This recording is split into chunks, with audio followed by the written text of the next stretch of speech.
உங்களோட விளையாடி சாக்லேட் கொடுத்து உங்க உடம்பு மேல கை வைப்பாங்க. அப்ப நீங்க ரொம்ப உஷாரா இருக்கணும். உங்க உடம்புல 3 இடத்துல கை வச்சா ரொம்ப தப்பு. அது யாரு கை வச்சாலும் உடனே ஓடி போய் உங்க அம்மா கிட்ட சொல்லணும். உன்ன செஸ்ட் இங்க யாரு கை வச்சாலும் அம்மா கிட்ட சொல்லணும். 2வது இடுப்புக்கு கீழே பேக், இங்க கை வச்சாலும் அம்மா கிட்ட சொல்லணும். 3வது பிட்வீன் தி லெக்ஸ், உங்க 2 காலுக்கு நடுவுல அங்க கை வச்சா பெரிய தப்பு. ஓடி போய் உங்க அம்மா கிட்ட சொல்லணும்.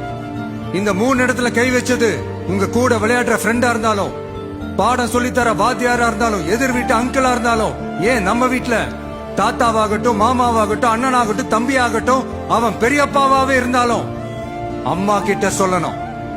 அம்மா சும்மா இருக்க மாட்டாங்க. அம்மா சும்மா இருக்க கூடாது. நான் காட்டுல பிறந்தவன், பார்த்த உடனே புலி எது நரி எதுன்னு கிளியரா தெரியும். ஆனா இங்க மான் வேஷத்துல நரியும் இருக்கும், கூடவே சுத்துற ஓனாயும் இருக்கும். பத்திரமா இருக்கணும் குழந்தைங்களா.